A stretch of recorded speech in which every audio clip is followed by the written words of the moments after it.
Two captivating narratives were published in the Phoenix Gazette newspaper during the months of March and April 1909. The remarkable discovery of an underground citadel in the Grand Canyon, which was attributed to the explorer G.E. Kinkaid, was described in detail in the articles. The reports state that Kinkaid traveled down the Colorado River, and while he was there, he discovered a secret city that was concealed within caves that had been carved out by hand. Mummies, hieroglyphic writings, and weapons of war were some of the artifacts that were found during this archaeological dig. This find is notable because it's thought to have originated in Asia or Egypt. The dissemination of these tales roused both interest and suspicion among readers after they were published. Some people doubted the accounts were true, despite the fact that the descriptions provided by Kinkaid painted a vivid picture of a vanished civilization. In spite of the fact that no official records of such an expedition could be located, the claims were given more credence by the fact that the Smithsonian Institution had participated in the study of the site. Even today, there is still a great deal of mystery surrounding the supposed underground citadel. Was it a genuine archaeological wonder, or could it have been an elaborate hoax? The stories continue to stoke the fire of speculation regarding unknown histories and the possible connections between ancient cultures located on different continents. The possibility that a lost world is hidden somewhere within the depths of the Grand Canyon, which is already renowned for its breathtaking beauty, adds an additional layer of mystery to the area. The description that Kinkaid provided of this found city in the Grand Canyon added an air of mystique to the tale. According to his descriptions, the city had a flavor that could be described as either Oriental or Egyptian. This portrayal caused some people to raise their eyebrows and piqued their interest in learning about more of the history of the civilization. The existence of the caves that had been hand-carved lent an air of craftsmanship and intentionality to the structures, giving the impression that they belonged to an advanced society. The mystery that surrounded the site was only heightened by the fact that it was associated with mummies, hieroglyphic writings, and ancient weapons. These artifacts gave the impression that the inhabitants had a rich cultural heritage and possibly a complicated historical past.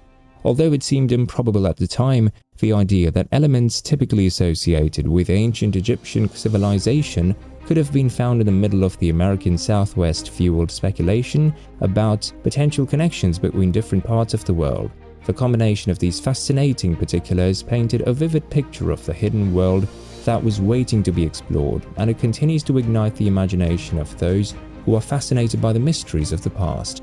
The inclusion of the Smithsonian Institution as a participant in the investigation of the newly found underground citadel brought an additional level of credibility and mystery to the narrative.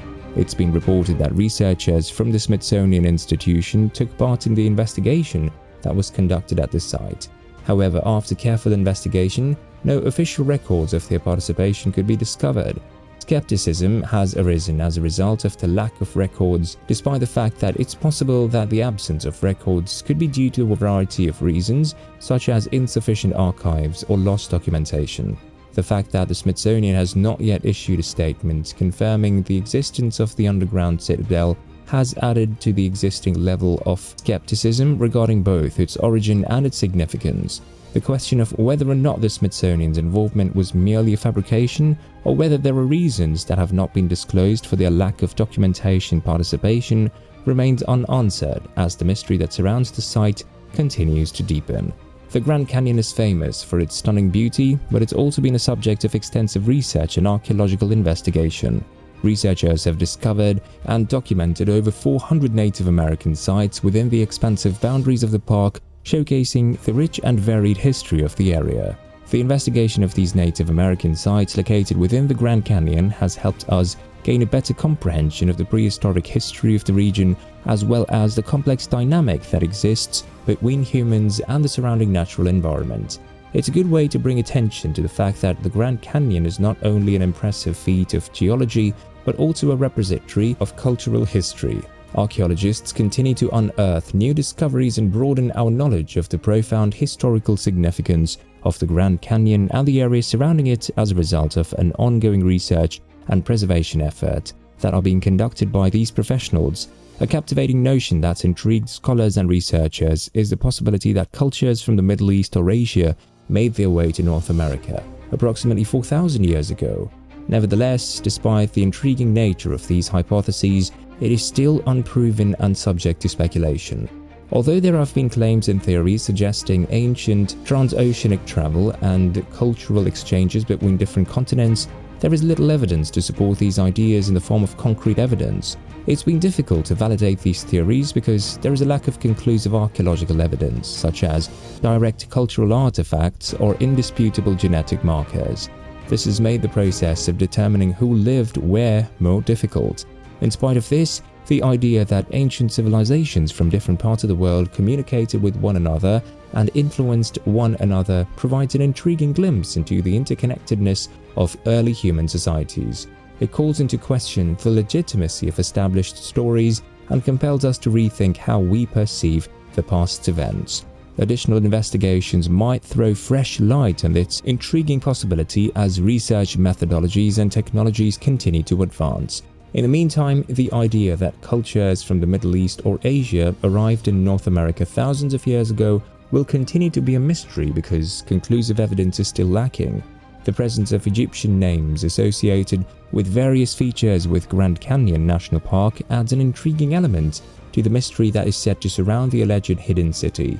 A connection to the culture and mythology of ancient Egypt can be inferred from place names such as the Tower of Set and the Tower of Ra, as well as the Horus Temple, the Osiris Temple, and the Isis Temple. This association raises questions about the origins and influences behind these names, as well as the significance of their placement within the park's landscape. An additional facet of mystery is added by the fact that the region on government land, where the legendary hidden city is said to be situated, is off limits to the general public. Speculation about what might be hidden within this particular area and the reasons for its inaccessibility is fueled by the fact that only a select few people are allowed access to it. Because of this secrecy, speculation has arisen regarding the possible measures that could be taken to protect and preserve an important archaeological site or to maintain the authenticity of Native American cultural heritage. The presence of Egyptian names and the restricted area continue to fuel speculation and capture the imagination, adding to the mystique and allure of this astounding natural wonder. Visitors and enthusiasts continue to explore the Grand Canyon, which adds to the mystique and allure of this breathtaking natural wonder. Legends of the Hopi Indians tell fascinating stories about the ancestors who are said to have lived in caves deep within the Grand Canyon. These caves are said to be located in the canyon's depths. The events described in the myth took place at a time when those with one heart and those with two hearts coexisted below the surface. However, disagreements between them led the leader of the people with only one heart to fashion a tree that could penetrate the ceiling of the cavern. They had sent a messenger to the Temple of the Sun in the hopes of obtaining peace, goodwill, and rain, but the messenger was never heard from again. According to Hopi legends, there is a belief that one day the messenger will come back, heralding the return of the ancestral lands and dwellings that are located within the Grand Canyon. This event is believed to take place at some point in the distant future. The region gains a sense of connection to its ancestors as well as optimism for the future with the addition of a mythical and spiritual dimension provided by these legends. The tales convey a profound yearning for forgiveness and the reclaiming of their heritage, which comes through clearly in the telling. They serve as a reminder of the enduring cultural significance and spiritual beliefs held by the Hopi people, thereby maintaining a connection between the present and the past and keeping alive the connection between the two. Subscribe to our channel if you want to see more videos. Today's broadcast is pretty much over.